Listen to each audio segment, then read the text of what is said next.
મારા ઘરે વાસ્કેલની સીન બનાવવાનો છે। આ બહુ ટેસ્ટી લાગે।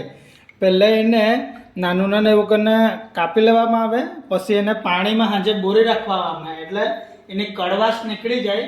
પછી સવારે એને બાફી કાઢવામાં આવે, પછી મસ્ત પાણીમાં ધોઈને એને એવું પીરવામાં આવે। સારું એકદમથી પાણી પીરી કાઢવાનું અંદરથી।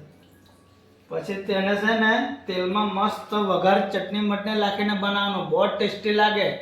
તમે બી ટ્રાય કરજો। આપણે આદિવાસી વાળા તો બધા ખાધેલું જ છે, બહુ જ સારું લાગે। એ શાકની રેસીપી બી તમને બતાવી જ દેમ। પહેલાં તો તેલ ગરમ કરી નાખવાનું ને તેમાં આપણે રાઈ જીરું ફોડી કાઢવાનું, ઉપરથી કઢી પત્તા ને આપણે મરચાંની ચટણી બી અંદર નાખી દેવાની ને આપણા ઘરમાં જે બી મસાલા આવે ને તેને મસ્ત નાખીને મસ્ત ફ્રાય કરો। કઢાઈમાં વાસ્કલને ઉમેરી દો ને મસ્ત તેને મિક્સ કરો એ રીતે, ને તેમાં એકદમ માપ હિસાબે મીઠું પણ નાખી દેવો ને મસ્ત ફ્રાય કરો આ રીતે। એટલે આપણું વાસ્કલ રેડી જ થવાની તૈયારીમાં આવી ગયું છે।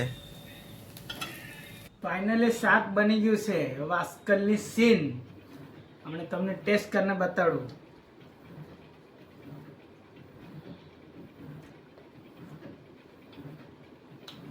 મસ્ત લાગે, તમે બી ઘરે ટ્રાય કરજો ને ખાજો બનાવીને।